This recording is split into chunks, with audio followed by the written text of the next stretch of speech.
Chers amis, bonjour. L'enregistrement d'hier s'étant interrompu de manière inopinée, revenons-y rapidement.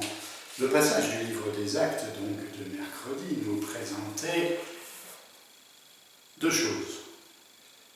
D'une part, la mission, l'envoi, la mission, enfin, c'est pas un envoi, sinon celui de l'esprit.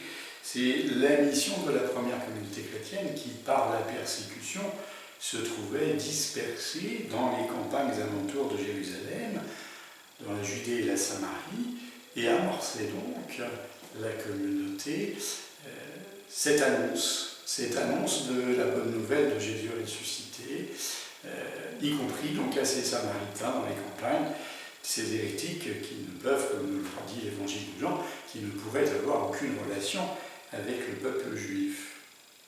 Et puis, dans ce même élan de dispersion, le passage d'hier nous présentait donc la figure de Philippe, dont le nom était déjà mentionné plus tôt, puisqu'il fait partie de ces diacres choisis par les apôtres pour le service des tables, et introduisait donc cette figure de Philippe que nous retrouvons aujourd'hui, toujours dans ce même chapitre 8 des Actes, mais un petit peu plus tard, dans cette rencontre que nous pouvons connaître,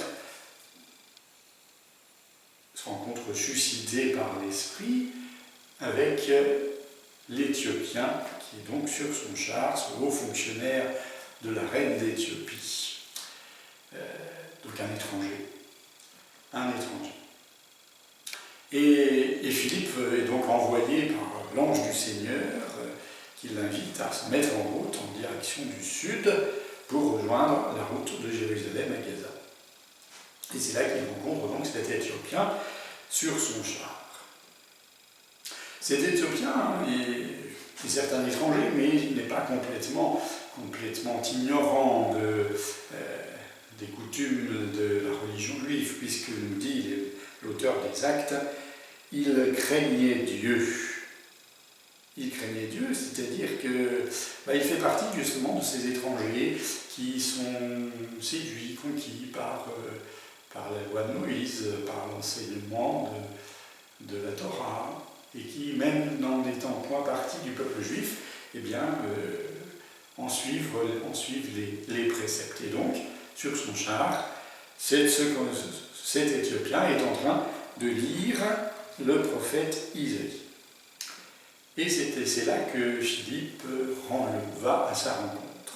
Et nous connaissons sa question, la première question que Philippe adresse à cet Éthiopien. Comprends-tu ce que tu lis ? Comprends-tu ce que tu lis ? C'est la grande question.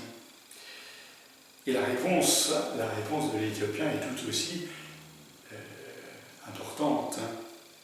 Comment le pourrais-je s'il n'y a personne pour me guider ? C'est dire deux choses, au moins.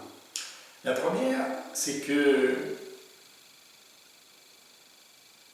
la compréhension de l'écriture ne dépend pas du vocabulaire, de traditions historiques, d'une connaissance intellectuelle. Oui, il n'en dépend pas seulement. Pour entrer dans l'écriture, il semble qu'il faille un guide. Comment pourrais-je, me dit l'Éthiopien, comment pourrais-je comprendre ce que je lis s'il n'y a personne pour me guider ? En même temps, je me souviens que déjà les prophètes avaient prévenu le peuple d'Israël que dans les temps à venir, il n'aurait plus besoin du ministère des prêtres de Jérusalem qui exerçaient un certain contrôle sur l'interprétation de la Torah, et que viendraient les jours où chacun enseignerait son frère. Donc, quand l'Éthiopien dit qu'il a besoin d'un guide, il ne dit pas qu'il n'a nécessairement besoin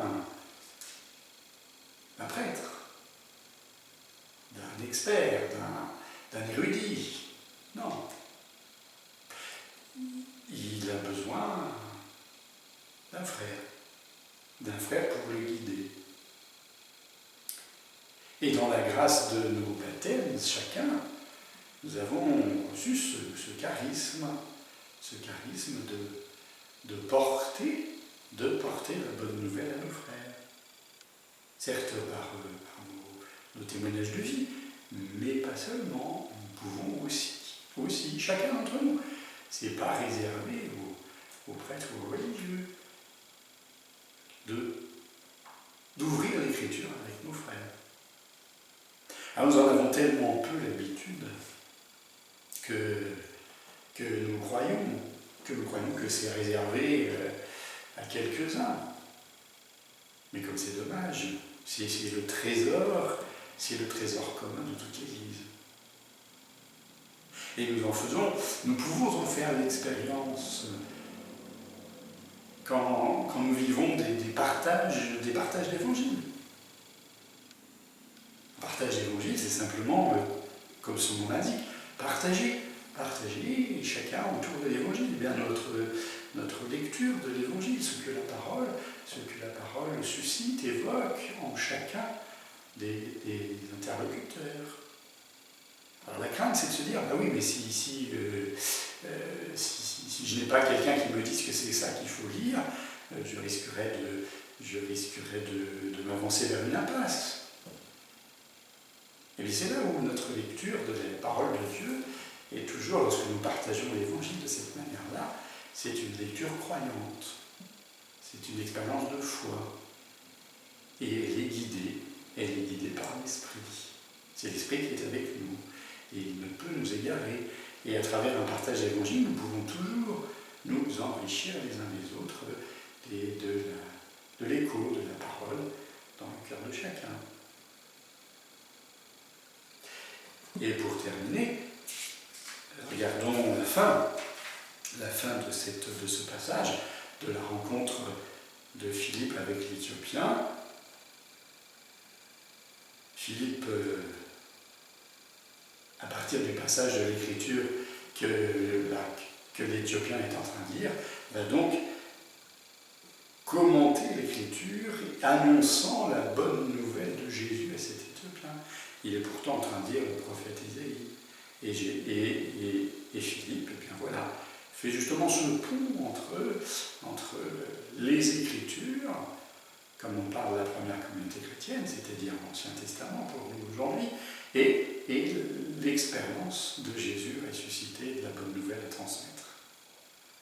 Puis, c'est la célébration de ce baptême dans les eaux du Jourdain. Et on ne peut pas ne pas noter que quand ils furent remontés de l'eau, donc après le baptême, l'Esprit du Seigneur emporte Philippe. L'eunuque ne le voyait plus, mais il poursuivait sa route tout joyeux. Un petit verset qui est en écho avec une expérience similaire que les disciples d'Emmaüs ont vécue avec Jésus sur la route d'Emmaüs. Lorsque leur cœur s'ouvre, lorsqu'ils ont reconnu Jésus, celui-ci disparaît à leurs yeux et leur cœur reste tout joyeux. Eh bien, l'Éthiopien vit la même expérience par la médiation de Philippe. Il poursuit sa route, tout joyeux, riche de ce qu'il a reçu, riche de ce qu'il a partagé, c'est-à-dire l'accès à la parole de Dieu.